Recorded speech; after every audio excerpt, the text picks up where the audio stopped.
¿Por qué un sobre común terminó siendo más peligroso que el hombre para quien lo escribieron? Una recomendación cortés, escrita para apartar en silencio a un empleado mediocre, pone en marcha una cadena de errores donde el éxito ajeno se convierte en una demanda y una firma cualquiera en una prueba. Paul, de Cincinnati, pensó que le hacía un pequeño favor a RR.HH.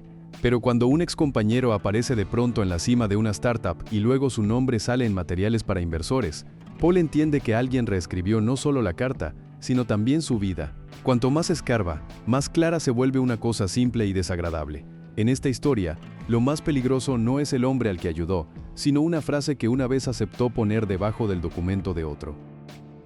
La fotocopiadora del despacho 4 zumbaba con una dignidad especial, sin apuro, con un bajo suspiro mecánico, como un hombre que sabe que no lo van a despedir de todos modos. Paul Krentz estaba frente a ella a las 17:47 de un viernes, y miraba cómo una sola página salía poco a poco por la ranura. Blanca, limpia por detrás. Por delante, 12 líneas de texto, una firma al final, la fecha, el membrete de Alderton Financial Group, con un logotipo de 3 triángulos azules que debían simbolizar crecimiento, pero parecían más bien dientes de sierra. Paul tomó la hoja con 2 dedos, como se coge algo húmedo. Leyó la primera línea, se detuvo. No siguió leyendo, la puso boca abajo sobre la pila de otros papeles que esperaban su turno para archivarse. Ya sabía qué hacer después. Por eso no volvió a leerla. Al lado había un sobre blanco con cierre adhesivo. Paul metió la hoja dentro y pasó la lengua por la tira. Nada. Lo intentó otra vez. El pegamento estaba seco o era falso desde el principio. Uno de esos sobres que la empresa había comprado en 2019 y que desde entonces seguían en el tercer cajón del escritorio de Linda, de administración. Linda había renunciado en marzo. Los sobres se quedaron. Paul se quedó un segundo de pie. Luego fue a la cocina por una toallita húmeda. La cocina quedaba al fondo del pasillo, pasando salas de reuniones vacías, pasando una pizarra con frases motivacionales impresas, pasando la máquina de café con una pegatina amarilla que decía «mantenimiento» y que llevaba ahí 6 semanas. El refrigerador de la cocina zumbaba. En el fregadero había una taza con té seco. En la ventana, una persiana con una lama torcida atravesada sobre las demás, y nadie la arreglaba desde hacía un mes, porque nadie sabía de quién era la responsabilidad. Paul cogió la toallita. Volvió, el pasillo estaba a oscuras. Alguien había apagado la luz. El sensor de movimiento se activó mientras Paul estaba en la cocina y ahora la oficina se hundía en una penumbra con un único punto luminoso desde la sala de reuniones número 2, donde alguien había olvidado apagar el proyector. En la pantalla brillaba una diapositiva titulada Q3 Outlook y no había nada alentador en ella. Paul llegó a tientas hasta la fotocopiadora. Pasó la toallita húmeda por el borde adhesivo del sobre, metió la carta y la cerró. Luego escribió en el sobre, con rotulador, para Todd H. Y puso un punto. No un apellido, solo H, como si eso pudiera cambiar algo. 3 días antes, Brian Lott había entrado en la oficina de Paul a las 16:20, había cerrado la puerta y se había sentado en la silla de visitantes como se sienta la gente que viene a tener una conversación incómoda, pero quiere desesperadamente que no parezca incómoda. Tenía en la mano una cuchara de plástico ajena y la giraba entre los dedos sin darse cuenta. «Paul», dijo Brian, «ya entiendes la situación con Todd, más o menos», dijo Paul. «Eso». Se limpió con la mano el borde del escritorio aunque ya estaba limpio. «Nos gustaría que la transición fuera tranquila», dijo Brian. «Sin ruido de más. Encontró un puesto. En fin, eso está bien, supongo. Y necesita una recomendación. Formal. Nada más». Paul miró su taza. El café ya estaba frío. No era su jefe directo. No, pero eres analista senior. Tienes peso. En membrete de la empresa quedará apropiado. Cayó y volvió a frotar el escritorio con la mano, como si de pronto hubiera una migaja. Paul guardó silencio. Luego el silencio se estiró, unos 8 segundos, que en una sala de reuniones se sienten como medio minuto, y Paul dijo, «Está bien, de acuerdo». Brian asintió demasiado rápido, como alguien que ya oyó lo que quería oír y ahora quiere irse cuanto antes de que la conversación se vuelva real. «Te mando una plantilla», dijo, poniéndose de pie. Paul asintió. Brian seguía sosteniendo la cuchara en la mano, la de plástico, ajena, llevada de la cocina por alguna razón. Solo la vio al llegar a la puerta. Se detuvo, se la metió en el bolsillo y se fue sin mirar atrás. En casa, el viernes por la noche olía a cebolla frita y a algo que Diana llamaba cazuela. aunque en realidad era más bien una masa rectangular hecha con lo que hubiera en la nevera. Paul dejó el maletín junto a la puerta.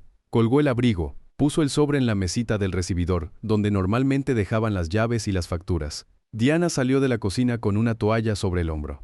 «¿Qué tal el día?», preguntó. «Bien», dijo Paul. Ella miró el sobre. No preguntó, volvió a la cocina. Luego se detuvo en el umbral. «¿Vas a comer? La cazuela casi está». «Sí», dijo Paul. «Gracias». Se sentó en la mesa del salón, abrió el portátil, miró el correo. Nada urgente, miró el sobre. Luego otra vez la pantalla. Diana llevó los platos. Comieron. En la televisión daban las noticias. Algo sobre el presupuesto municipal y la reparación de carreteras. Paul escuchaba a medias. Luego lavó los platos, se duchó y se acostó a las 11. El sobre se quedó en la mesita del recibidor. Allí pasó el fin de semana, junto a las llaves, un recibo de la tintorería y un folleto de un concesionario que nadie había pedido.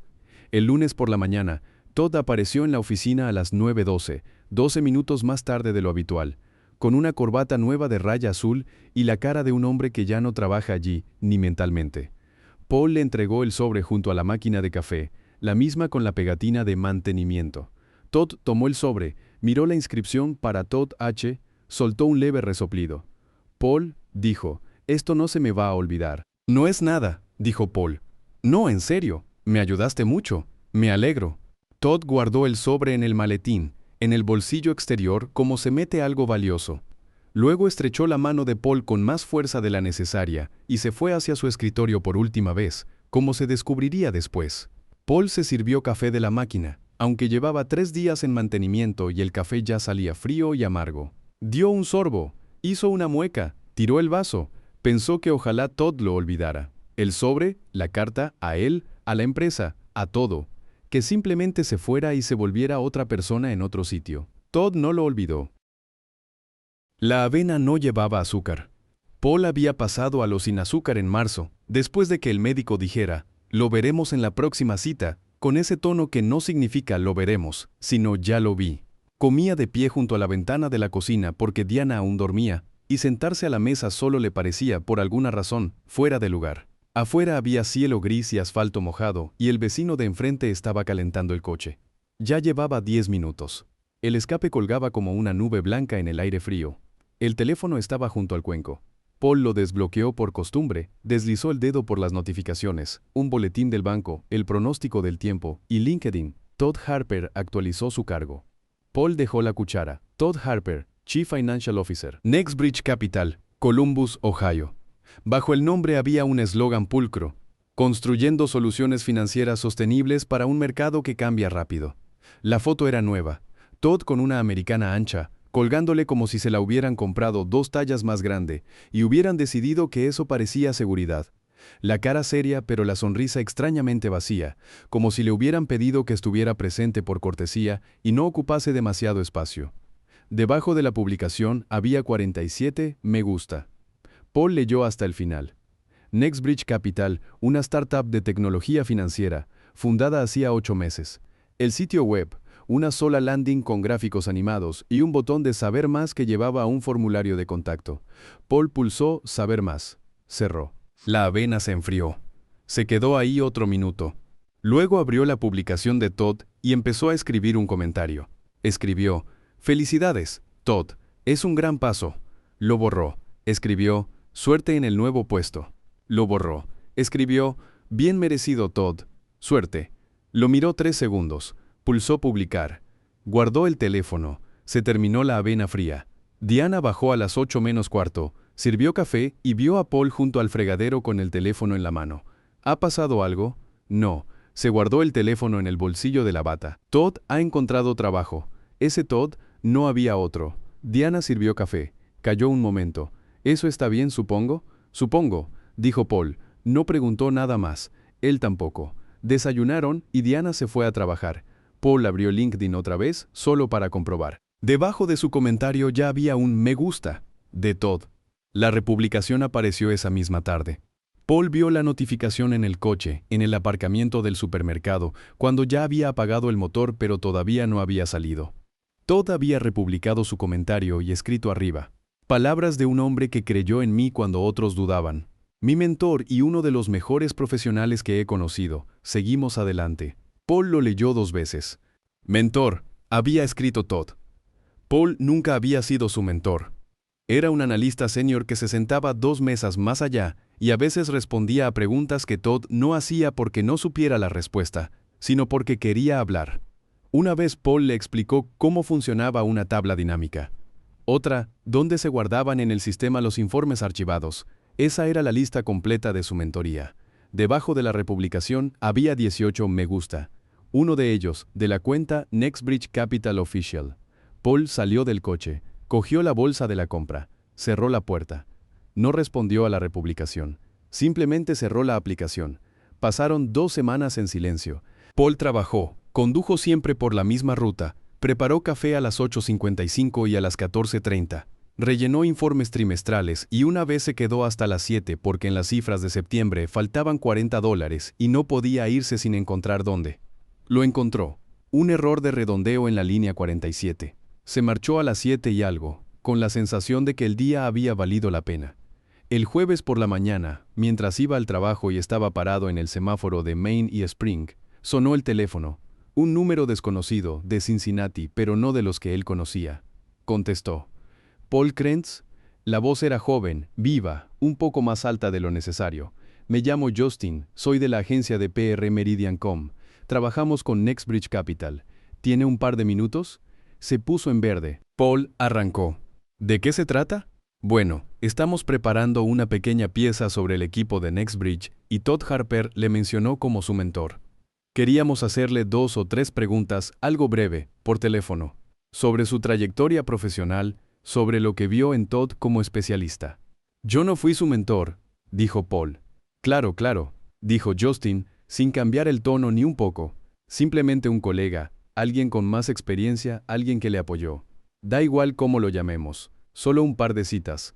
Paul redujo la velocidad antes de entrar en el aparcamiento de la oficina. Pensó, le devuelvo la llamada. Dijo, claro, dijo Justin, le espero, si le sirve tenemos plazo el viernes. Paul aparcó, apagó el motor, miró el teléfono. El número de Justin seguía en llamadas recientes, y Paul lo miró más o menos el mismo tiempo que había mirado el comentario antes de publicarlo. Luego salió del coche y decidió que lo pensaría después de comer. Después de comer, se le olvidó, y el viernes Justin volvió a llamar. El viernes, Justin llamó a las 10:17.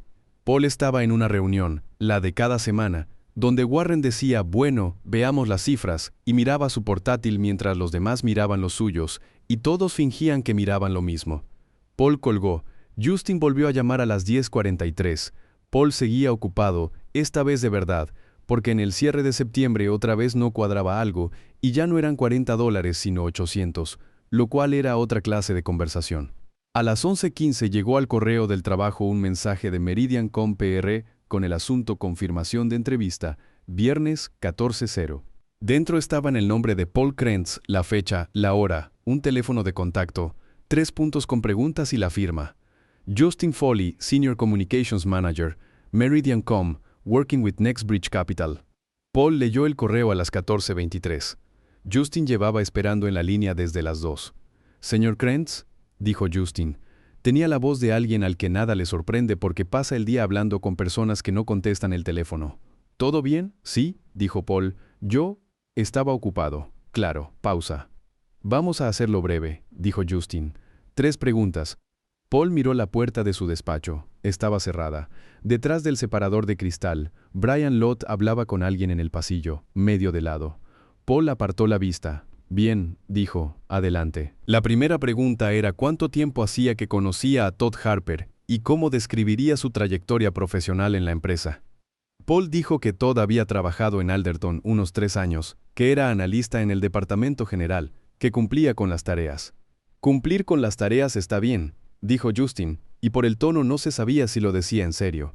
La segunda pregunta, ¿qué puntos fuertes de Todd como profesional financiero podría destacar? Paul pensó un segundo. Dijo que tenía buenas capacidades analíticas, añadió que siempre se esforzaba.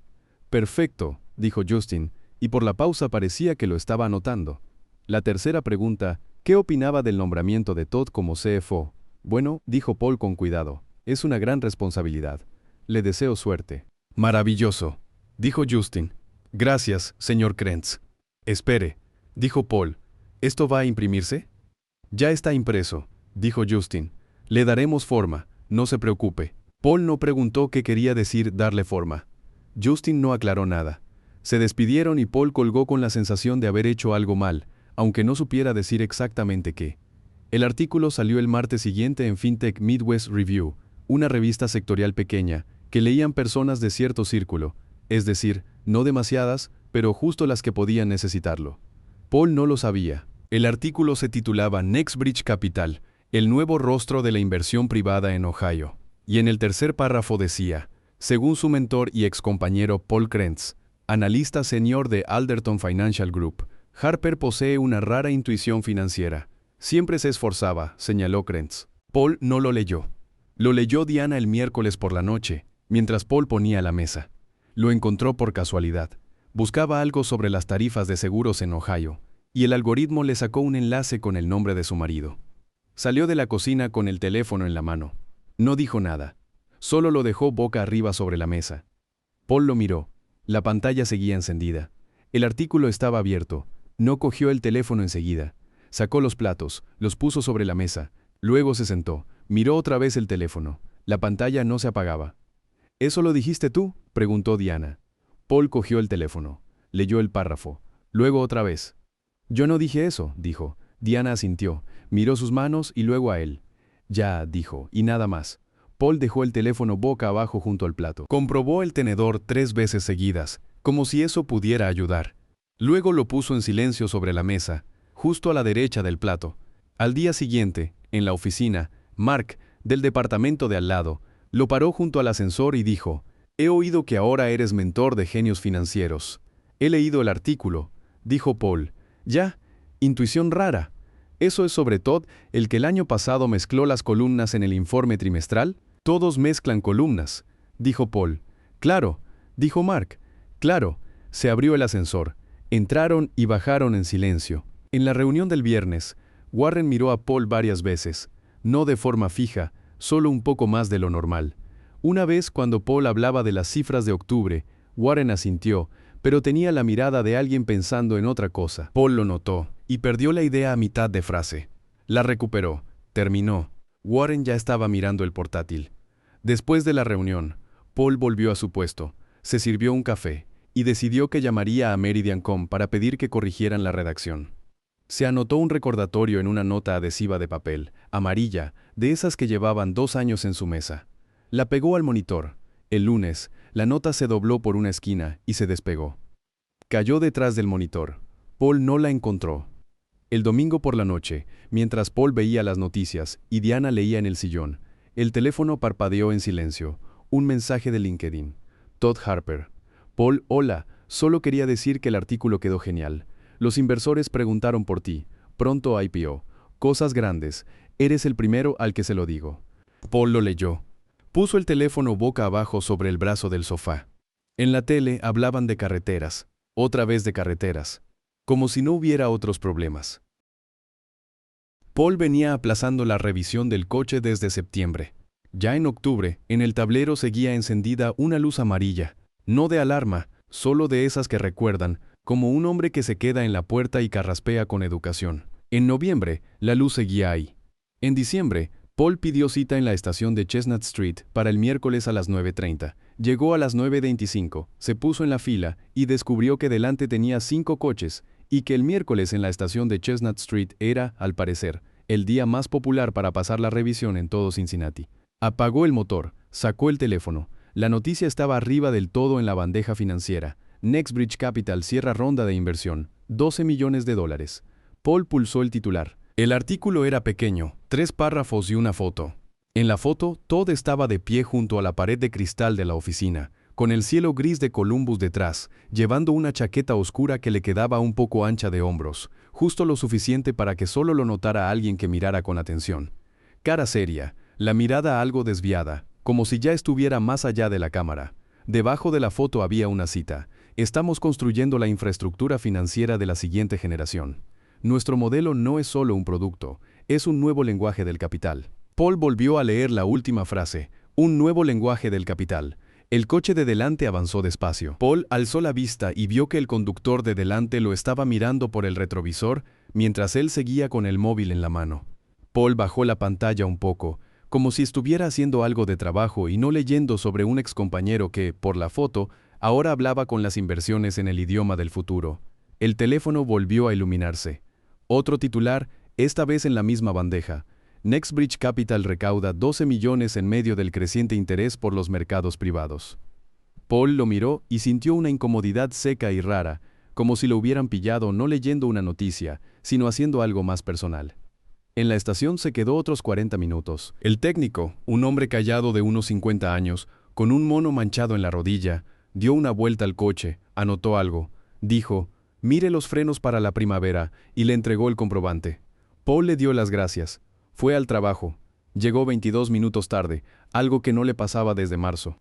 A la hora de comer, Mark volvió a pararlo, esta vez en el pasillo junto a la impresora. «Bueno, ¿lo viste?», dijo Mark.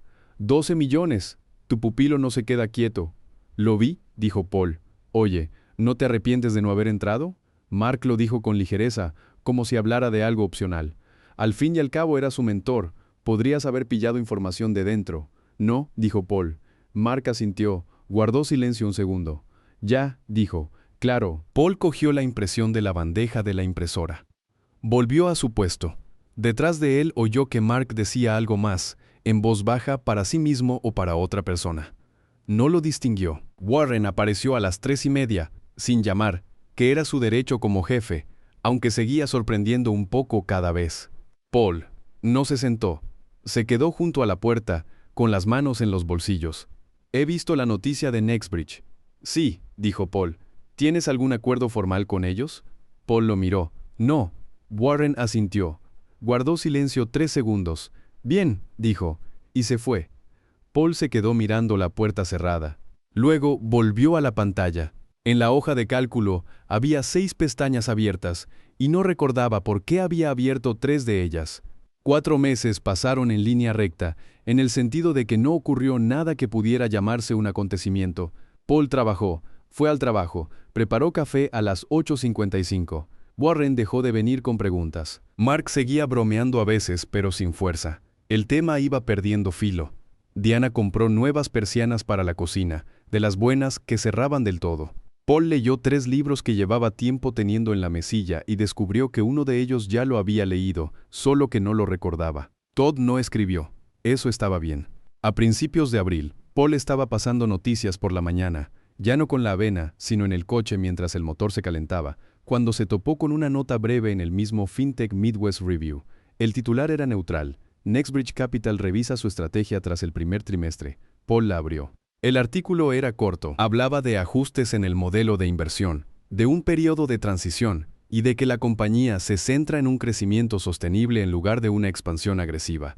La palabra uso indebido aparecía 2 veces, una en el cuerpo del artículo, otra en una cita de una fuente anónima que hablaba de uso indebido de los fondos captados. Paul llegó hasta el final.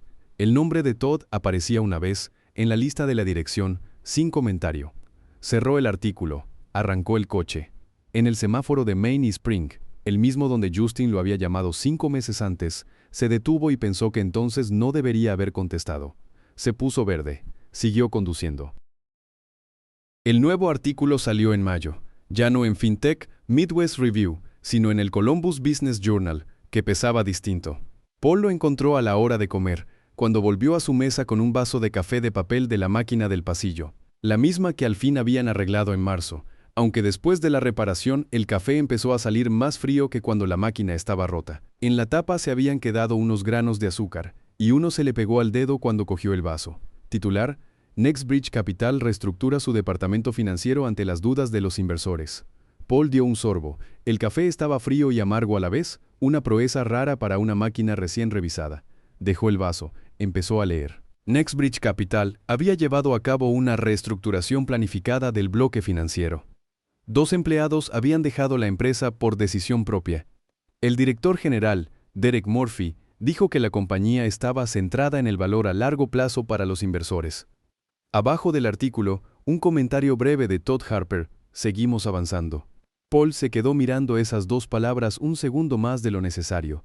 Seguimos avanzando. No se terminó el café. Llamó a Todd a las 14:05. Primer tono, segundo, tercero, cuarto. Paul ya casi pensó que era buena idea y que no tendría que haber llamado. Quinto, sexto, luego un clic. Paul, Todd sonaba como suenan las personas a las que les alegra una llamada solo porque ya no les queda nadie más que les alegre. ¿Qué tal? He leído el artículo, dijo Paul. Ah, una pausa corta. Paul, todo está bajo control. Paul miró el café frío sobre la mesa. Parece ruido, dijo. A los periodistas les encanta el ruido. Todd hablaba tranquilo, casi sin prisa. Ya lo sabes. Paul no dijo nada. No es nada grave, añadió Todd. Un asunto de trabajo. Se han ido personas. Sí, dijo Todd, y enseguida, todo sigue. Paul esperó a que continuara, pero Todd ya había cambiado de tono, como si la conversación se hubiera doblado sobre sí misma. Mira, dijo, aquí todo está bien, y colgó antes de que Paul pudiera preguntar nada más. Paul guardó el teléfono. Pensó que Todd había sonado convincente. Luego pensó que Todd siempre sonaba convincente. Era su única cualidad profesional estable en 3 años en Alderton. Después decidió que, probablemente, todo estaba realmente bien. Casi lo decidió. Rick Olson apareció primero en las conversaciones como un rumor. Alguien en un chat de trabajo compartió un enlace ajeno. Alguien dijo que allí ya pintaba mal. Alguien en la comida comentó que los inversores de Nextbridge habían empezado a ponerse nerviosos. Paul lo oyó en la oficina por la mañana, junto a la fotocopiadora, cuando Mark dijo, parece que Rick se ha desatado del todo. Sin detalles, solo la incomodidad de que el nombre ya se había convertido en un problema. 3 semanas después, se convirtió en un hecho. Olson, antiguo dueño de una cadena de concesionarios, uno de los principales inversores de Nextbridge Capital, se levantó después de una mesa redonda en Cleveland y al responder a una pregunta del público, llamó al equipo directivo de Nextbridge incompetente. No en pasillos, no de forma anónima, por el micrófono, delante de gente. Añadió que al captar fondos, a los inversores les habían dado garantías concretas, y que esas garantías estaban respaldadas por recomendaciones profesionales que ahora convendría revisar más de cerca. Paul leyó la palabra recomendaciones 2 veces. Olson no mencionó nombres, pero la frase recomendaciones profesionales quedó allí, sola, como un objeto que alguien había puesto a la vista sin explicar por qué. Paul salió del coche, llegó a la oficina, subió en el ascensor, dejó el café, se sentó en su mesa. A las 11:40, Lynn, la secretaria, llamó a la puerta y entró con un pequeño montón de correo. Facturas, boletines, un sobre de Hacienda que Paul llevaba una semana posponiendo. Y otro sobre más. Al final de la pila, grueso, en buen papel, con la dirección del remitente en la esquina superior izquierda. Schloss y Socios. Servicios legales en derecho corporativo y financiero. Cincinnati, Ohio. Aquí tiene, dijo Lynn. Esto es personal, no de la empresa. Gracias, dijo Paul. Lynn salió. Él miró el sobre. Estaba sobre la mesa con el membrete hacia arriba, y el nombre Schloss y Socios estaba impreso en azul, con una tipografía corporativa limpia, de esas con las que se imprimen las cosas que hay que leer con atención. Paul no lo abrió durante 4 minutos. Lo sabía con exactitud porque miró la hora en la esquina derecha del monitor. 11:40, luego 11:44. Y durante todo ese tiempo el sobre siguió allí, y el despacho estaba en silencio, y el café echaba vapor, y detrás del cristal alguien de la oficina se reía por algo en el pasillo. A las 11:44 cogió el sobre y lo abrió. Dentro había 2 hojas. En la primera, un encabezado formal. Estimado señor Krentz, nuestro despacho representa a un grupo de inversores de Nextbridge Capital LLC. Como parte de una investigación previa a la demanda, le pedimos que aclare la naturaleza de su relación profesional con Todd Harper y su posible papel en la provisión de documentación utilizada en la captación de fondos. En la segunda hoja había una lista de preguntas. Eran 7. Paul llegó hasta el final. Volvió a doblar las hojas. Las metió en el sobre. Puso el sobre en el cajón derecho de la mesa. Cerró el cajón. Cogió el café. Ya estaba frío. En la tapa seguían los granos de azúcar. La oficina de Schloss y Socios quedaba en 4th Street, en un edificio de fachada gris y letras de latón sobre la entrada. Uno de esos edificios que no intentan caerle bien a nadie, porque hace tiempo decidieron que ya no lo necesitan. Paul llegó 10 minutos antes, encontró aparcamiento a la vuelta, se estacionó, caminó hasta la entrada y descubrió que aquella era la puerta de una clínica dental llamada Bright Smile. Volvió al coche, sacó el teléfono. La dirección de la carta era correcta, 4th Street. 42. Él estaba en el 44. caminó en la otra dirección, pasó el 43, pasó junto a un hombre con un perro, pasó junto a un camión aparcado que ocupaba medio andén. El 42 estaba en la manzana siguiente, lo cual iba contra toda lógica de numeración. Pero Cincinnati, en ese barrio, no se había guiado por la lógica desde 1920. Entró en el edificio a las 14:22. Llegó 22 minutos tarde. El ascensor no funcionaba, un aviso escrito a mano en la puerta. Paul subió al tercer piso por las escaleras, encontró la puerta con la placa Schloss y Socios, entró y le dijo a la recepcionista que tenía cita. «El señor Schloss le está esperando», dijo ella, sin reproche, solo un hecho. El despacho era pequeño, una mesa, 2 sillas para visitantes, un armario con archivadores, un diploma enmarcado en madera oscura en la pared. Olía a papel y a café hecho hacía mucho y en cantidad. En el alféizar había una caja con clips, y la pantalla de la lámpara del techo estaba rota. La luz se iba hacia un lado, y por eso la habitación parecía un poco torcida. Marvin Schloss se levantó cuando Paul entró, le estrechó la mano, breve, profesional, y le señaló la silla. Luego se sentó enfrente. Era bajo, algo calvo, con unas gafas de cristales gruesos que agrandaban los ojos justo lo necesario para que el otro se sintiera observado. Tenía migas de algo blanco en el puño de la camisa y en el bloc una pequeña mancha húmeda, como si lo hubiera dejado sobre una superficie mojada sin darse cuenta. «Siéntese», dijo. Paul se sentó, puso la carpeta roja sobre la mesa, pero no la abrió. Schloss miró la carpeta, luego a Paul. No dijo nada. Paul abrió el cierre, sacó el documento marcado ver. 2, puso encima la carta original y los deslizó hacia el abogado. Schloss tomó las hojas, no de inmediato. Primero miró la firma, luego el borde del papel, después giró despacio la primera hoja, luego la segunda. No las estaba leyendo como alguien que acaba de descubrir algo nuevo. Más bien como alguien que comprueba si una vieja deuda sigue ahí. La pausa fue breve, pero densa. «¿Quién más vio la copia?», preguntó. Paul lo miró. «¿La copia de qué?». «De esta carta». «Nadie». Schloss inclinó un poco la cabeza. Pasó un dedo por el borde de la hoja sin dejar marca. «¿Cuándo le entregó esto a Todd?». «En noviembre». «¿En persona?». «Sí». Schloss asintió. Anotó algo en su blog. Luego lo cubrió con la mano un segundo, como si quisiera ocultar la nota incluso de sí mismo. «¿De dónde sacó la versión Ver 2?», preguntó. «La encontré en mi cajón». Schloss no levantó la vista. «¿Quién pudo ponerla ahí?». Paul guardó silencio. Schloss también. Ese silencio no era cortés ni incómodo, era un silencio de trabajo, como si ya hubiera visto suficientes carpetas así como para no sacar conclusiones deprisa. Señaló las hojas con la cabeza. «¿Su firma?». «Sí». ¿Membrete de la empresa? Sí. Schloss asintió otra vez y durante un segundo pasó el pulgar por el puño de la camisa, sacudiendo las migas hacia el borde del escritorio.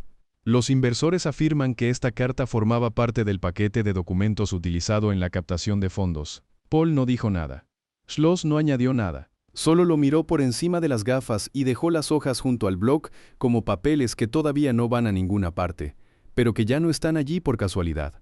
«¿Está preparado para dar una declaración por escrito?», preguntó. «Sí». «Bien». Lo dijo como quien habla de devolver carpetas, no de la vida de alguien. Schloss cerró la carpeta. La apartó al borde de la mesa. Bebió un poco de agua. El vaso de vidrio golpeó suavemente la tapa. Todo eso, metódico sin prisa, como un hombre al que después de Paul aún le quedan 3 reuniones, y todas son más o menos iguales. Paul seguía sentado enfrente, mirando la mancha de su bloc, y solo entonces sintió que se le enfriaban un poco los dedos. No por miedo exactamente, por el hecho de que en el despacho ya no quedaba sitio para los no dichos. Todo estaba ya sobre la mesa, solo que todavía no se había nombrado en voz alta. Schloss miró el reloj. «Por hoy basta, señor Krenz», y con eso quedó dicho mejor que con cualquier explicación. Paul salió de la oficina de Schloss a las 15:18 y, por alguna razón, entendió de inmediato que no iba a poder recordar el camino a casa, aunque el camino hasta la oficina se lo sabía de memoria. No en el sentido de orientación, en el sentido de la secuencia de semáforos, los tramos de asfalto, el cartel del taller de neumáticos, la iglesia con la aguja desconchada y la gasolinera donde siempre fallaba el surtidor izquierdo. Todo eso lo tenía en la cabeza como una lista de la compra, y aún así, cuando se subió al coche y arrancó, una parte del trayecto simplemente desapareció. Recordaba haber salido del aparcamiento, luego un semáforo en rojo junto a la panadería, después, ya, el estacionamiento de la oficina de Alderton. Estaba sentado al volante en su sitio de siempre, en el mismo coche con el mismo termo en el portavasos. mirando la fachada gris del edificio como si la viera por primera vez. Arriba había una ventana de su despacho iluminada, o sea, había llegado al trabajo. Perfecto, dijo en voz alta. Luego metió marcha, salió, dio la vuelta en la calle de al lado y se fue a casa, intentando conducir despacio, porque cuanto más rápido iba, más parecía que otra parte del camino iba a borrarse. Diana estaba en la cocina cuando entró. Sobre la mesa había una cazuela, ya fría, en la fuente de la que el vapor se había ido hacía horas. Levantó la vista cuando Paul se quitó el abrigo. «¿Qué tal fue la reunión?», preguntó. «Bien», dijo Paul. Se quedó de pie junto al fregadero, abrió el grifo, pero no dejó salir el agua. Solo se quedó allí. Diana lo miró a él, luego a sus manos. Apretaba tanto las llaves que los nudillos se le habían puesto blancos. «¿Lo viste?», preguntó ella. «¿A quién?». «Al abogado». «Sí, Schloss». Y Paul miró la mesa, la cazuela, el imán de la nevera con forma de mazorca de maíz que Diana había traído de Indiana hacía años. Dijo que la carta la usaron los inversores, dijo Paul, y él mismo no entendió por qué esa frase sonaba como si perteneciera a otra persona. Diana no se sorprendió. Era peor que sorprenderse. ¿En qué sentido? Paul se encogió de hombros. Un movimiento muy pequeño. No lo sé. Ella calló un momento. Luego dijo, ¿has comido? No. Siéntate. Él se sentó. Ella le sirvió agua y dejó el vaso delante de él. Paul miró el agua como si no fuera un vaso, sino otro documento formal que requería firma. ¿Estás bien?, preguntó Diana. Sí, dijo Paul, y sonó poco convincente incluso para él. Esa noche no durmió. Se quedó boca arriba, escuchando cómo trabajaba la nevera en la casa, luego cómo se callaba, luego cómo volvía a arrancar. Diana se durmió enseguida. Tenía ese don casi ofensivo en los días complicados. Paul aguantó otra hora más, luego se levantó, se puso la bata y fue al despacho. Tenía una caja de archivo vieja en el cajón inferior del escritorio. Facturas, papeles de impuestos, recibos, garantías de electrodomésticos, un pasaporte viejo que no había tirado por esa costumbre tonta de guardar todo lo que un día pudiera hacer falta. Allí también estaba su copia de la carta de recomendación, la que había impreso en noviembre para el archivo interno, porque había cogido la costumbre de guardar todas las versiones de los documentos importantes. Así estaba más tranquilo. Incluso había etiquetado la carpeta, Todd Harper, recomendación. La carpeta era azul. Llevaba una pegatina que ya empezaba a despegarse. Paul se sentó en la mesa, encendió la lámpara de escritorio, sacó la carta. Una hoja, la misma fecha, la misma firma. El primer párrafo coincidía casi palabra por palabra con el de Schloss, el segundo también, pero luego todo terminaba donde él recordaba, una recomendación corta, seca, neutral, sin adornos, sin elogios, sin ni una mención a Sysquint, decisiones estratégicas o crecimiento sostenible de la cartera de inversiones. La leyó otra vez, luego una tercera. No había ninguna frase sobre Sysquint. Paul dejó la carta sobre la mesa y se quedó mirándola sin moverse. En la habitación solo se oía un leve chasquido en la pared, del calor que se iba enfriando. Sacó la hoja otra vez, la dio la vuelta y miró el borde inferior. Encima de la carpeta, casi en el pliegue, había una pequeña marca a lápiz, como si alguien hubiera pasado la uña o un grafito sin punta. Ver. 2. Paul se quedó mirándola demasiado tiempo para que aquello pudiera llamarse atención, y demasiado quieto para que pudiera llamarse decisión. Luego cerró la carpeta. La volvió a meter en el cajón. Se sentó otra vez. Luego se levantó y fue a la cocina, sin encender la luz. Por la mañana leyó una breve nota de noticias en el teléfono mientras se hacía el café. El titular era pequeño, casi imperceptible. Hayan muerto en su coche al cofundador de Nexbridge. Derek Murphy, de 44 años, fue encontrado en el aparcamiento de un centro comercial en Columbus. No llevaba abrochado el cinturón. En el asiento del acompañante había un vaso de cartón de una cafetería con restos de hielo. En el suelo, una bolsa de comida rápida, arrugada y con el borde grasiento. Al lado, una toallita húmeda, ya seca y pegada a la alfombrilla. La primera hipótesis, infarto. El artículo ocupaba 6 párrafos. Abajo había una foto de Murphy en una conferencia, sonriendo demasiado para un hombre que vende el futuro. Paul lo leyó 2 veces. Luego dejó el teléfono sobre la mesa. ¿Qué pasa?, preguntó Diana, ya con el abrigo puesto, preparándose para salir. Uno de los directivos de Nexbridge ha muerto, dijo Paul. Ella lo miró un segundo. Dios mío, ¿sí? ¿Lo conocías? No. Ella asintió, como si fuera la mejor respuesta posible a una noticia de ese tipo. Luego se fue. Paul se quedó en la cocina con un café que ya se había enfriado por tercera vez esa mañana. y con la sensación de que el mundo iba entrando poco a poco en una modalidad en la que todo parece normal justo hasta que ya es tarde. El mensaje de la detective Carla Vines llegó a las 16:12 al teléfono del trabajo. Paul no lo vio de inmediato. En la mesa sonó el fijo, el que casi nunca contestaba, porque solo lo hacían las malas noticias y la gente de contabilidad. Descolgó. Paul Krentz. La voz era calmada, pareja, con una ligera sequedad al final de la frase. Femenina, ajena. Soy la detective Vines, de delitos financieros. ¿Podría devolverme la llamada cuando le venga bien? Cuando pueda, por favor. Pausa. Tengo unas cuantas preguntas sobre Nexbridge Capital y sobre la carta que usted proporcionó. No es urgente. Cuando pueda. Le dictó el número. Paul lo apuntó en el reverso de un recibo de la tintorería. Luego miró el papel y de repente entendió que la mano le temblaba un poco, no lo bastante como para que otro lo notara, pero sí lo suficiente para que lo notara él.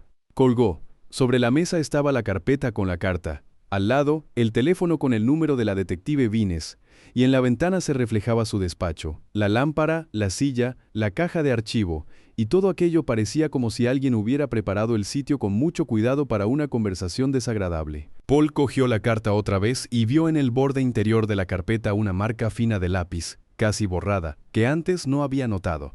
Una pequeña señal en forma de V y el número 2. Se quedó mirando. Luego cerró la carpeta despacio.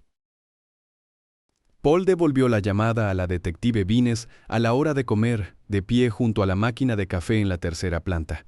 La máquina zumbaba como si dentro tuviera un pequeño motor irritado al que nadie le había explicado para qué lo habían encendido en primer lugar.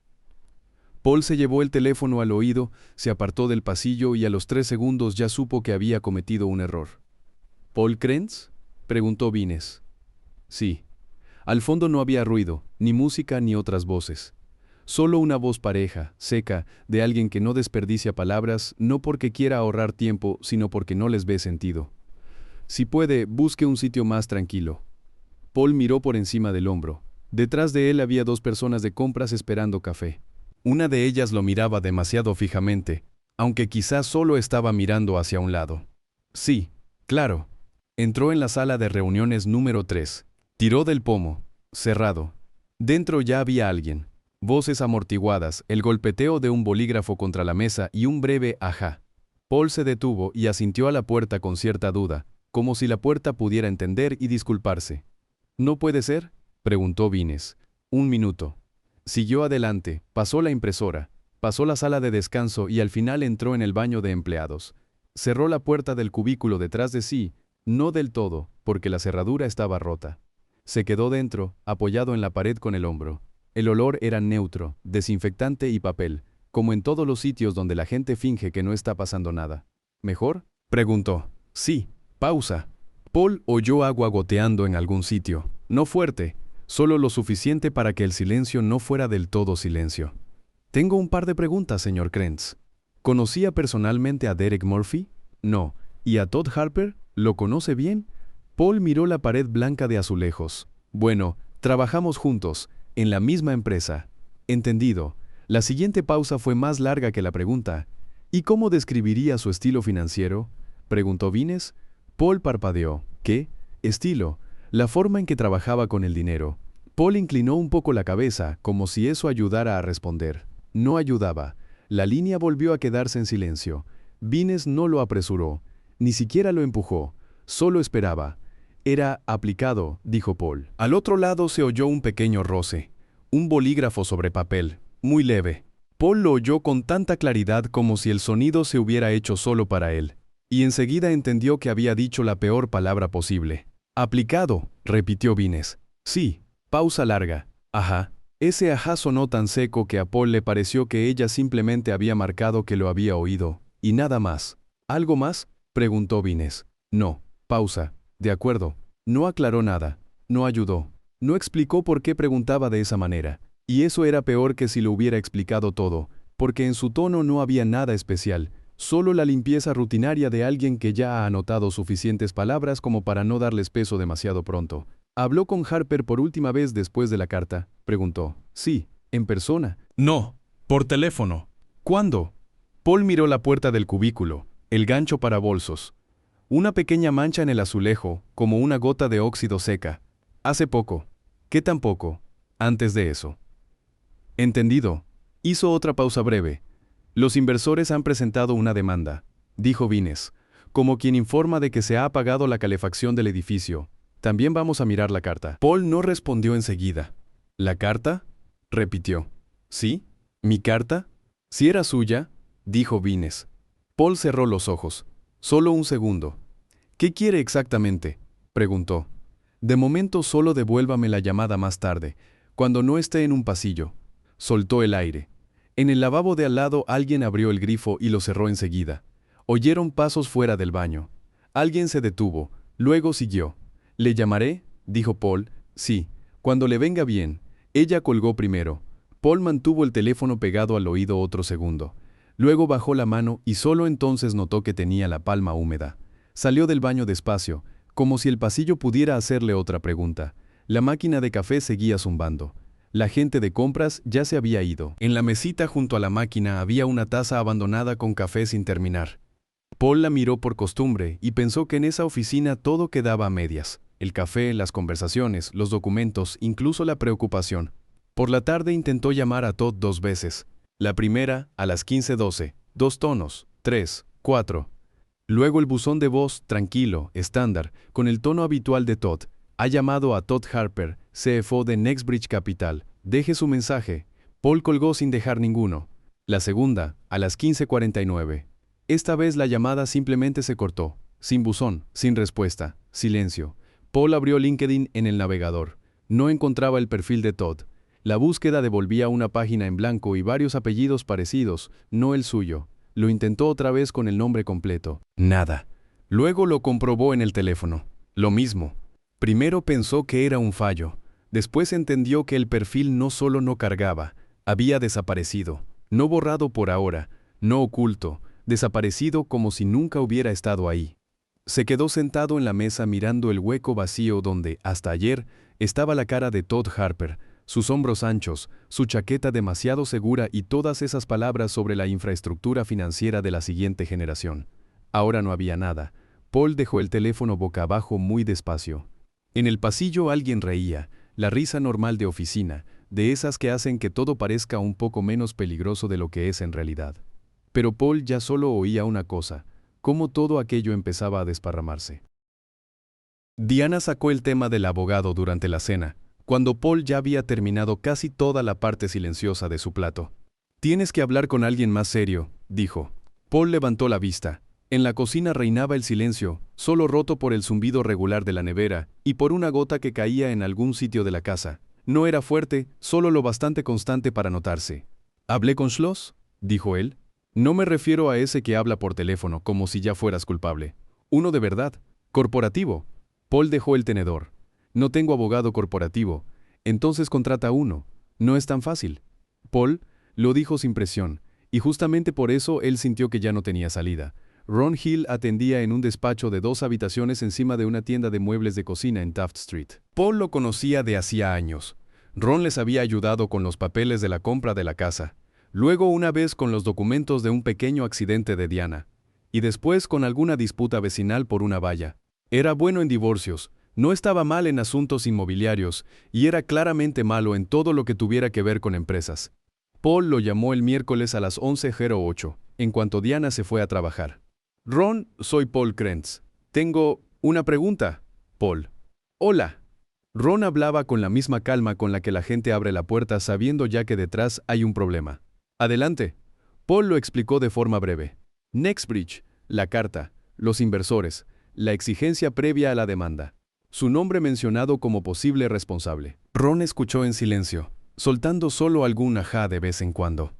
Cuando Paul terminó, Ron se quedó callado un momento y dijo: «La verdad, Paul, no sé mucho de derecho corporativo».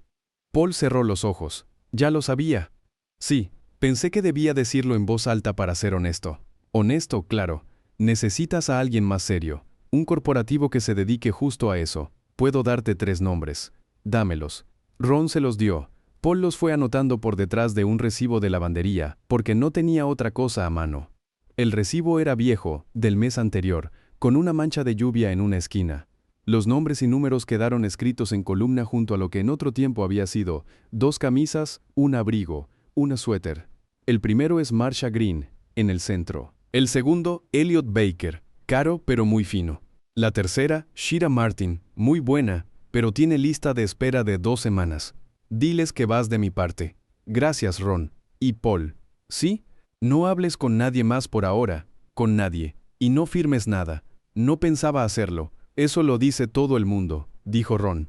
Y colgó. Paul miró el reverso del recibo. La tinta ya se había corrido un poco. Lo dio la vuelta, seguía poniendo. 2 camisas, 1 abrigo, 1 suéter. Una lista muy pequeña para todo lo demás. 2 días después, Todd por fin escribió. El mensaje llegó a las 17:26, cuando Paul hacía cola en el supermercado por leche y pan. La pantalla del teléfono se encendió. Paul, tenemos que hablar. Sin oídos de más. Hoy a las 19 ceno el café de la biblioteca vieja. Paul leyó el mensaje 3 veces. Diana estaba a su lado con el carrito y miraba las estanterías de conservas. ¿Quién?, preguntó ella. Todd. ¿Y? ¿Quiere verme? Diana no preguntó para qué. Eso también sobraba. Paul respondió enseguida. Vale. Fue una decisión incómoda, porque sabía perfectamente que no debía ir solo. Había apuntado los nombres de los abogados. Incluso había metido el recibo en la cartera. Pero la idea de que Todd escribiera primero y que quizá estuviera dispuesto a explicar algo resultaba demasiado cómoda. La esperanza falsa siempre parece orden. Paul mordió ese anzuelo. El café de la biblioteca vieja se llamaba Juniper. Servían lates, sopa del día y sándwiches que parecían hechos para gente que no quiere ofender a nadie con su elección de comida. Paul llegó pronto y se sentó junto a la ventana. Del otro lado del cristal, el atardecer se volvía gris. Llovizna fina. Los reflejos de los coches se estiraban sobre el asfalto mojado. Todd llegó 20 minutos tarde, muy propio de él. Entró en el café con el aire de quien no tiene tiempo, pero tampoco ve la necesidad de disculparse. Llevaba un abrigo largo, gris oscuro, claramente caro y demasiado pesado para el clima. El pelo estaba bien peinado, la cara cansada, no destruida, cansada. Como la de un hombre que lleva demasiado tiempo fingiendo que sigue controlándolo todo. Paul, dijo Todd mientras se quitaba el abrigo. Perdona, el tráfico. Se sentó enfrente sin esperar respuesta y pidió enseguida a la camarera un latte con leche de avena. Lo dijo con el tono de quien no pide una bebida, sino una restitución. Paul pidió café solo. La camarera se fue. Todd miró a Paul y soltó aire. Escucha, dijo. No quiero que esto sea, ya sabes, no así. ¿Cómo?, preguntó Paul. Todo. Escúchame bien, yo también soy una víctima aquí. Paul no respondió. Todd siguió, pero más bajo, como si alguien cercano pudiera oírlo y desaprobarlo. Esto es normal. Se encogió de hombros como si hablara de algo obvio. Tu firma está ahí. Paul lo miró en silencio. Yo no fui el único que lo vio, añadió Todd, así que no me pongas a mí de chivo expiatorio. ¿Quieres decir que no fuiste tú?, preguntó Paul. Quiero decir que no soy el gran villano, Paul. Todd se encogió de hombros. Todos trabajábamos bajo presión. Derek quería seguridad, los inversores querían seguridad, PR quería seguridad. Alguien del equipo retocó la redacción. Yo no me senté ahí a pensar cómo tenderte una trampa, pero la carta salió con mi nombre. Sí, porque era tu carta, la que usaste tú, dijo Paul. Todd no discutió, dio un sorbo al latte. La espuma ya empezaba a hundirse. Entiéndelo, dijo. A mí también me están desmenuzando ahora. No puedo hacerme cargo de lo que terminó en manos de ellos. Lo dijo como si hablara de un cheque o de un folleto. Paul lo miró y no vio al Todd que asentía en las reuniones y decía, somos un equipo, sino a otro, pulido, cansado, asustado y aún así suficientemente seguro como para desplazar parte de la culpa a la mesa entre ambos, como si fuera un cheque. ¿Quieres decir que la culpa es mía?, preguntó Paul en voz baja. Quiero decir que todos estamos metidos en esto, respondió Todd, y que no deberías actuar como si de pronto esto solo fuera mi problema. La camarera dejó los cafés frente a ellos. El latte de Todd venía en una taza alta, con una espuma en la que ya empezaba a deshacerse el dibujo de una hoja. Paul miró esa hoja y luego volvió a mirar a Todd. Debería haber venido con abogado, dijo. Probablemente, dijo Todd y no discutió. Pero ahora ya es tarde. Solo tenemos que no convertir esto en algo personal. Paul miró despacio hacia la ventana. Las gotas de lluvia se deslizaban por el cristal. En el reflejo veía a Todd y a él sentados en la misma mesa, y aquello parecía casi correcto. Casi. Cuando salieron, Todd dejó un billete sobre la mesa y no recogió el cambio. Todo parecía educado y desesperado al mismo tiempo. 3 días después, Rick Olson murió de un infarto cerebral. La noticia no llegó primero como un artículo, sino como una conversación. Alguien en el pasillo dijo, ¿has oído lo de Olson? Otro contestó, no fastidies. Luego ya apareció la nota en la página de negocios. 61 años, antiguo propietario de una cadena de concesionarios, uno de los principales inversores de Nextbridge Capital, que antes había acusado públicamente a la dirección de la empresa de incompetencia y de uso indebido de fondos. Pero antes del texto estaba la casa. Su esposa lo encontró en el sillón junto a la ventana, antes de las 8 de la mañana. El televisor estaba encendido y sin sonido, mostrando las noticias de la mañana. Sobre la mesa había una taza de café ya fría y un plato con una tostada que no se había acabado. El mando estaba sobre el reposabrazos y en el suelo había una servilleta arrugada. El teléfono estaba boca abajo y no respondía. El abogado llamó 2 veces. Las 2 veces la llamada se cortó porque el audífono de Olson había estado apagado desde la noche anterior y seguía en su cargador, en la mesilla. Paul lo leyó en el coche, delante del supermercado, sin girar enseguida la llave del contacto. En el aparcamiento, alguien metía la compra en el maletero, alguien insultaba a un carro que no avanzaba. El mundo seguía ocupado en sus pequeñas tareas, mientras, en algún otro sitio, acababa de morir un hombre que había hablado más alto que nadie sobre la mentira ajena. Ya era el segundo cadáver, y los dos habían aparecido con una normalidad tan doméstica que parecían apuntes de contabilidad. Paul se quedó mirando la pantalla del teléfono y solo entonces notó que tenía las manos sudadas. El domingo por la mañana, Paul se subió al coche antes siquiera de haber decidido si de verdad iba a ir a casa de Brian Lott, lo cual ya era mala señal. Las buenas decisiones no suelen requerir conducir sobre asfalto mojado a las 9:30, sin llamada, sin aviso y sin un plan claro, salvo el débil deseo humano de ver a un hombre empezar a mentir cuando le tocas el timbre en el porche. Lloviznaba. El trayecto hasta lo de Brian tardó 20 minutos, aunque normalmente eran 15. Paul no puso la radio. Los limpiaparabrisas trabajaban con un chirrido suave e irritante, y ese sonido no hacía más que empeorar la sensación desagradable que aparece cuando ya vas en camino y entiendes que se viene una conversación, después de la cual nada va a ser más fácil. La casa de Brian estaba en un barrio tranquilo, con céspedes bien cortados, setos bajos y buzones pintados del mismo azul cansado.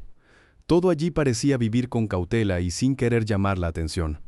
Paul aparcó junto al bordillo, subió por el sendero mojado y pulsó el timbre. La puerta no se abrió enseguida. Primero oyó la televisión, voces, luego un breve pitido de victoria, luego risas desde el salón. Cuando por fin se abrió la puerta, Brian Lott estaba en el umbral, con una bata gris y una taza de café en la mano. Tenía el pelo aplastado hacia un lado, como si acabara de quitarse unos auriculares o de tumbarse en el sofá mientras otra persona se ocupaba de la mañana del domingo. «Paul», dijo Brian poniendo la cara de un hombre que ya se había arrepentido de abrir. «Venga, no hagamos esto».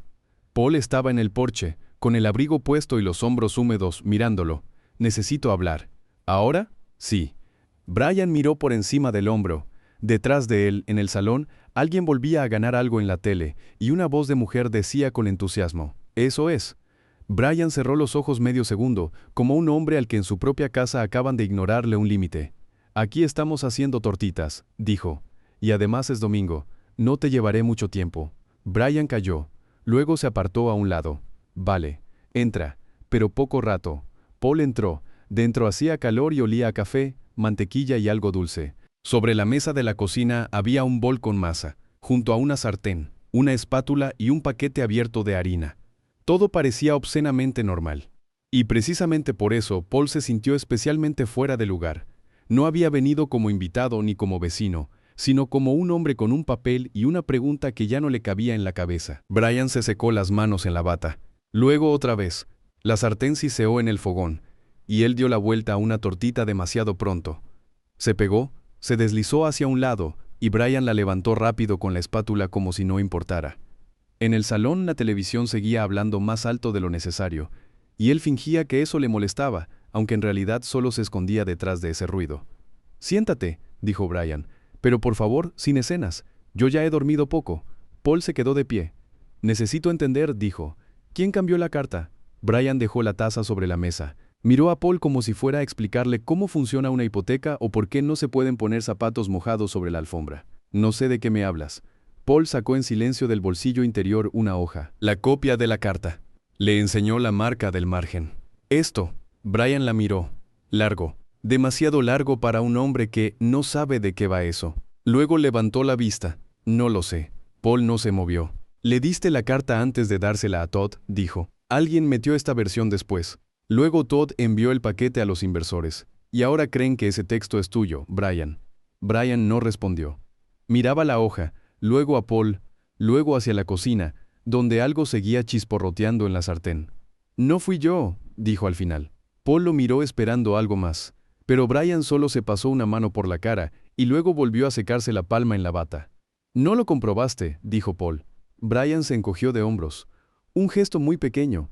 No lo comprobé. Las palabras sonaron tan bajas que casi las tapó la televisión. Paul asintió. Y bastó ese gesto para que Brian se callara del todo.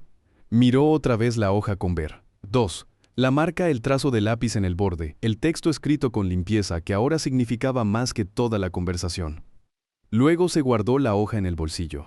Vale, dijo. Brian alzó la vista, como si esperara que Paul dijera algo más.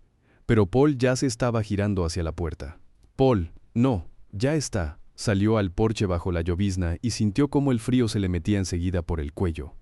Brian no fue detrás. Solo siguió sonando la televisión dentro y una voz entusiasta seguía hablando de una victoria mientras Paul bajaba por el sendero mojado hacia el coche. Se sentó al volante, sin poner la radio, y volvió a casa sin ganas de aclarar nada. Ya le quedaba bastante claro como para que eso fuera peligroso. En casa no se quitó el abrigo enseguida, se sentó a la mesa de la cocina, puso delante de sí el teléfono y el mismo sobre amarillento que Todd había olvidado devolver y que Paul encontró luego en el cajón del escritorio entre papeles viejos. El sobre estaba arrugado en los bordes, algo amarillento por el tiempo, con esa solapa adhesiva irregular que una vez se negó a cerrar y obligó a Paul a buscar una toallita húmeda. Una cosa normal, nada especial. Justo ese tipo de cosas son las que luego dan problemas. Paul lo miró durante mucho rato. Luego cogió el sobre y lo agitó. Había algo dentro. Se quedó quieto. Abrió la solapa despacio. Sacó otra hoja de papel, una copia de la carta, pero no su copia. En el margen estaba la misma marca, ver, Dosi. Y entonces Paul por fin entendió qué tenía que hacer. Paul se despertó a las 3 de la mañana y ya no pudo volver a dormir. Al principio solo estuvo tumbado, mirando al techo, escuchando la casa, el frigorífico, el crujido aislado de alguna tubería, el susurro apenas audible del radiador. Diana dormía a su lado, vuelta hacia la pared. Su respiración era regular, y eso solo hizo que a Paul le fuera peor, porque en la casa todo seguía funcionando con normalidad, menos él. Se levantó sin encender la luz, fue a la cocina y puso el hervidor. Luego cambió de idea y sacó el bote de café. Echó 2 cucharadas en una taza. Se la bebió, luego otra taza. Después miró la hora en el microondas y entendió que ya eran las 4 de la mañana y que solo entonces estaba despierto de verdad. Sobre la mesa había papeles, la copia de la carta, la hoja marcada ver, 2, la carta de Schloss, impresiones de los mensajes de Ron Hill. Paul los miraba como se mira un desorden que ya no parece un desorden. Se sentó, luego se levantó, luego volvió a sentarse. Diana salió a la cocina sin encender la luz, descalza, con la bata puesta. Se quedó en el umbral, miró la mesa, y luego se sentó junto a Paul sin decir una palabra. Él giró la cabeza hacia ella. ¿Te he despertado? No, dijo ella. Solo hacía ruido. Paul sonrió apenas, pero sin alegría. Ella miró los papeles. Necesitas una carpeta, dijo. Paul la miró. Ella se levantó y fue al trastero. Paul se quedó sentado. 1 minuto después volvió con una carpeta roja con cierre y la dejó sobre la mesa. Toma, dijo. Paul abrió la carpeta y empezó a meter dentro los papeles. La copia de la carta. La versión con ver 2. La carta de Schloss. Las impresiones de la conversación con Brian. El artículo sobre Nexbridge. El pequeño papel con los nombres de los abogados escritos en el reverso del recibo de la lavandería. Diana se quedó de pie a su lado, observando en silencio. Parece un caso, dijo ella. Sí. Cerró la carpeta. Pasó la mano por la tapa, como comprobando si había cambiado por lo que le había metido dentro. Cuando Diana volvió a la habitación, Paul se quedó en la cocina. Puso el teléfono delante de sí y durante unos minutos solo se quedó mirando la pantalla. Luego buscó el número de Todd en los mensajes antiguos. El dedo se le quedó suspendido sobre el botón de llamada. Lo pulsó, tono, segundo, tercero. Paul escuchó cómo el vacío se alargaba en la línea. No dijo nada, solo mantuvo el teléfono pegado al oído hasta que los tonos empezaron a irritarle, y un poco más todavía. Cuarto tono. Quinto. Al final colgó, dejó el teléfono sobre la mesa y se quedó sentado en silencio. Fue un gesto muy pequeño, pero algo dentro de él se movió. No volvió a marcar, no escribió, no buscó palabras que pudieran sonar a conversación y no al inicio de un trámite. Simplemente apagó la pantalla. Por la mañana se levantó antes que Diana. La cocina estaba gris y en silencio. No hizo café. Se sentó a la mesa con la carpeta roja, abrió el teléfono y buscó el número de Schloss. Cuando contestó, la voz sonaba tan tranquila como la primera vez. Schloss. Soy Paul Krentz. Pausa. Sí, señor Krentz. Paul miró la carpeta roja. Quiero declarar, dijo, y tengo algo que ustedes no tienen. Al otro lado de la línea, Schloss guardó silencio exactamente un segundo. No más, pero Paul oyó ese segundo como un clic en el silencio.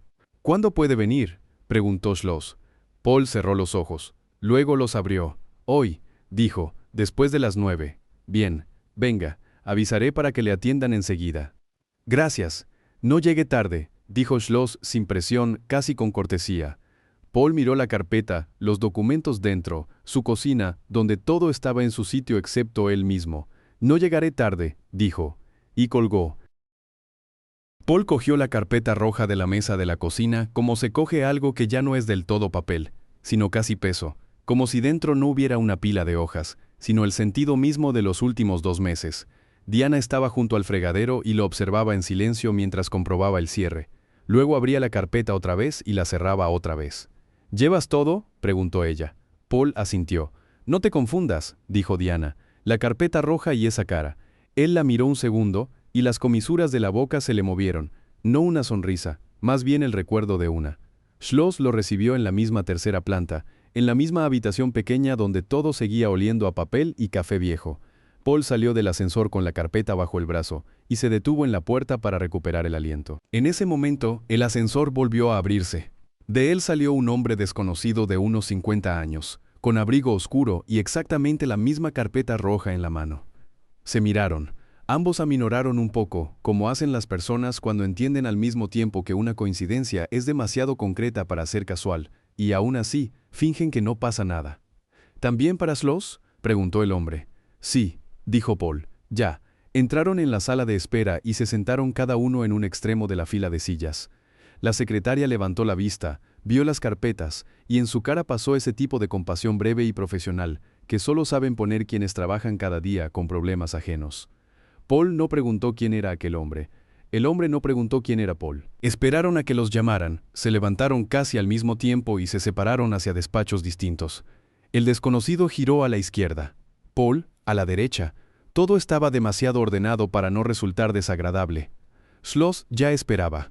Sobre la mesa tenía su carpeta habitual, un vaso de agua con tapa y un bloc de notas.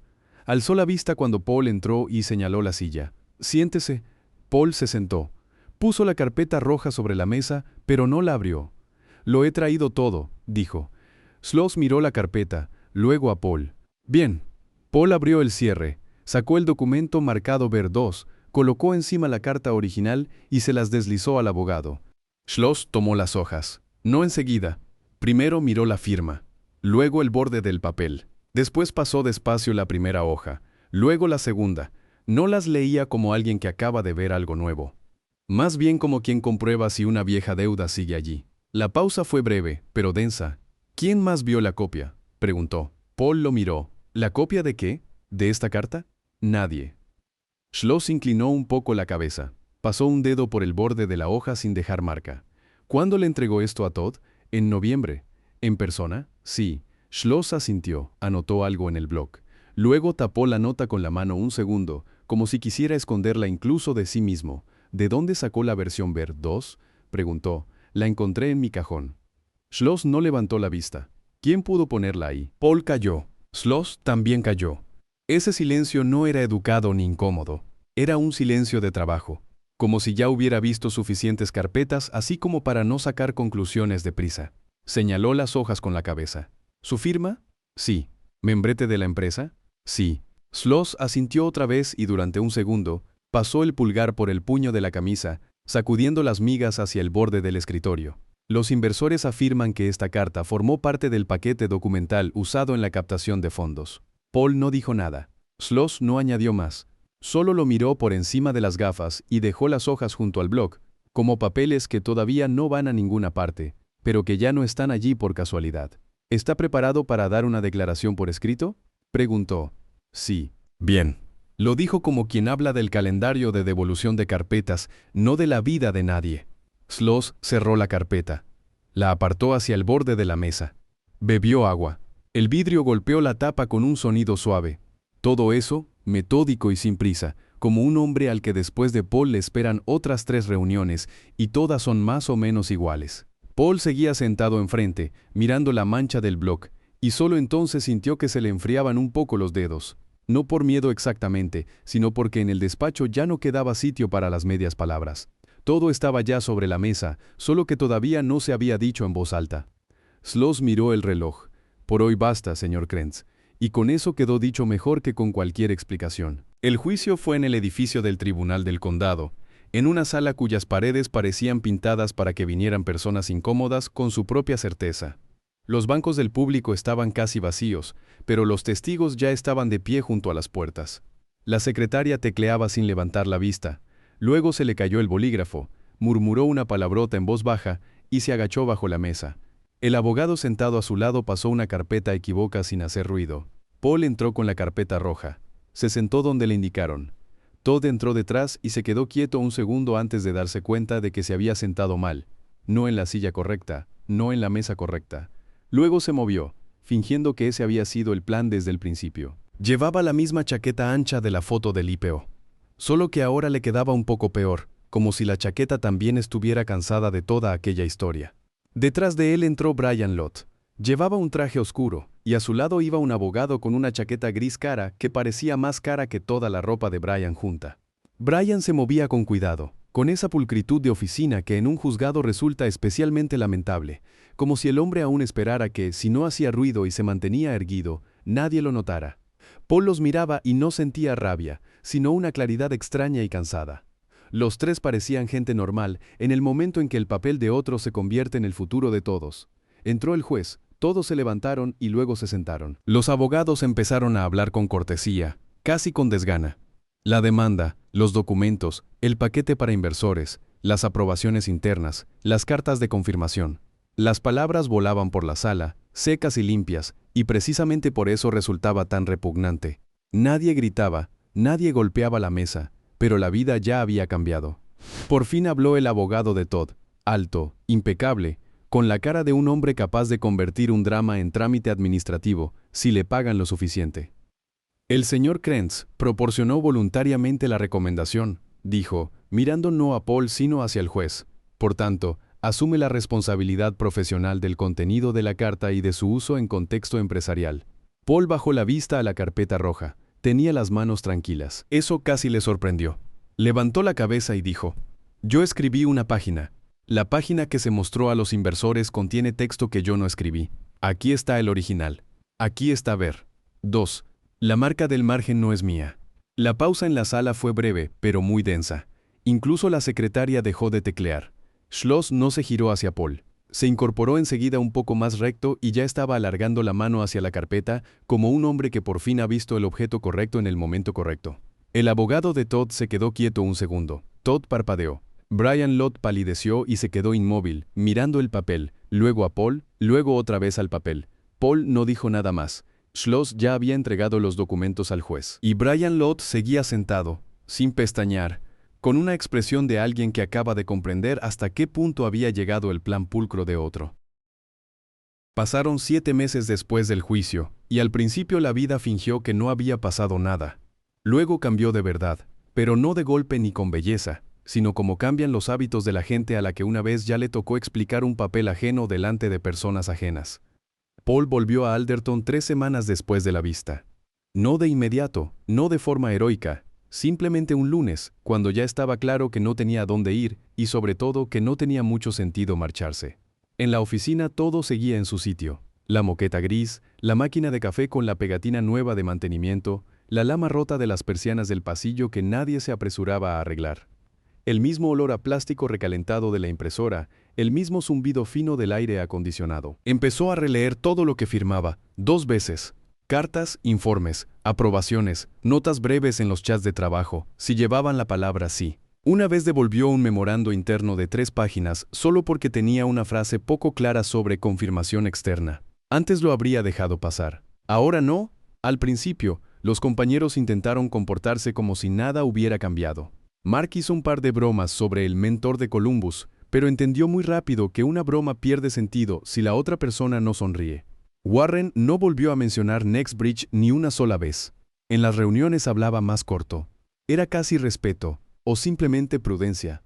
Diana al principio no preguntó por los detalles. Era de esas personas que entienden cuándo una pregunta hace falta y cuándo solo estorba.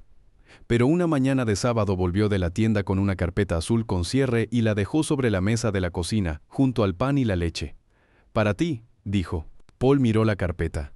«Azul, la roja ya estuvo». Se encogió de hombros. «Que ahora sea azul, para las cosas normales». Él sonrió. No era una broma, sino una lógica doméstica y tranquila, y por alguna razón eso le dio calor. El sobre del cajón del escritorio lo tiró ese mismo día. O por lo menos, eso le dijo a Diana. Lo llevó al contenedor de basura de la casa, cerró la tapa y volvió sin mirar atrás. Pero una semana después, cuando ordenaba papeles viejos, se encontró con otro igual. No el mismo, sino uno parecido, de la misma partida. Paul lo giró entre las manos durante un rato largo, y luego lo volvió a poner en la caja del archivo, no como recuerdo, como advertencia. En eso estaba toda la diferencia. Todd recibió una condena suspendida y la prohibición de trabajar en el sector financiero. Eso aparecía escrito en lenguaje seco en una nota de la 3ª página de la sección de negocios. Allí mismo se decía que había aceptado cooperar con la investigación y que reconocía haber usado la carta de recomendación como parte del material para los inversores. Después de eso, su apellido casi desapareció de Internet. Se fue a vivir con su madre a Dayton. Diana leyó eso en voz alta una vez, durante el desayuno, y luego no volvió a mencionar el tema. Paul no sabía si Todd había llamado a alguien más después del juicio. A él no lo llamó. A veces Paul se descubría pensando, de una forma extraña, que no echaba de menos a Todd, sino la claridad de antes. Entonces todo estaba sucio, pero era entendible. Un hombre quería irse, otro quería que se fuera en silencio, y el papel seguía pareciendo papel. Ahora era distinto. Brian Lott dejó la empresa casi enseguida después del acuerdo previo al juicio. La fórmula fue neutra, como mandaba el caso, de mutuo acuerdo. Dentro de la empresa se leía de otra manera, como ya no está. Recibió la indemnización, firmó los papeles, dejó de aparecer en las reuniones corporativas y luego desapareció por completo del radar. Paul vio un par de veces su coche en otro barrio, cerca de una tienda abierta toda la noche, pero no estaba seguro de que fuera él. Brian nunca llamó, ni escribió. Su silencio probablemente era lo más honesto que podía ofrecer. Nextbridge Capital se liquidó 2 meses después de la vista, sin estruendo ni drama. Primero congelaron las cuentas, luego nombraron administradores externos, luego cerraron la web, luego desapareció la oficina de Columbus. Solo quedó una breve entrada en el registro y unas cuantas copias de documentos en manos de los abogados, y quizá una carpeta en algún archivo. El papel en general muere mal. Solo lo van moviendo de sitio hasta que se convierte en problema ajeno en el cajón de otra persona. Una vez, en enero, Paul iba camino de casa y vio en una gasolinera un viejo cartel que decía «Descuento en café». Paró, compró un vaso, pero no se lo bebió. Lo dejó en el portavasos y siguió. Un par de manzanas después el café se había enfriado y en casa lo tiró al fregadero. Diana pasó por allí, vio el vaso vacío y no dijo nada. En primavera, Paul volvió a ir a la oficina los viernes un poco antes de lo habitual. No porque quisiera quedarse hasta tarde, sino porque había aprendido a valorar el rato en que los pasillos aún estaban vacíos y nadie le había pedido nada todavía. A las 17:47 aquello estaba especialmente silencioso. La limpiadora ya había pasado la mitad de la planta. El aire acondicionado zumbaba de forma uniforme. Las ventanas reflejaban la luz gris del pasillo. La fotocopiadora del despacho 4 seguía allí, en el mismo sitio que aquel día, solo que parecía haber envejecido. Paul se acercó con una pila de papeles, normales, de trabajo, sin historia. Pulsó el botón, la máquina zumbó, luego se quedó callada, y después una sola hoja salió despacio por la ranura. La cogió con 2 dedos, la leyó y la volvió a poner en la bandeja. Pulsó otra vez. La segunda copia salió casi enseguida. La cogió y también la leyó. Las mismas palabras, el mismo orden, la misma firma al final. Luego volvió a dejar la hoja. Diana dijo una vez que con él era más difícil vivir y más fácil entenderse. Paul no contestó entonces. Ahora, probablemente, habría estado de acuerdo. Puso el papel en la carpeta, la cerró y se quedó un segundo más junto a la fotocopiadora. Fuera, anochecía despacio. En el pasillo alguien apagó la luz. La oficina se volvió gris, habitual y casi amable, como si allí nunca hubiera pasado nada. Paul se giró, dio unos pasos hacia la puerta y se detuvo. Luego miró de nuevo la fotocopiadora, la bandeja, el vacío blanco del que acababa de salir una hoja, y se fue sin apagar la luz.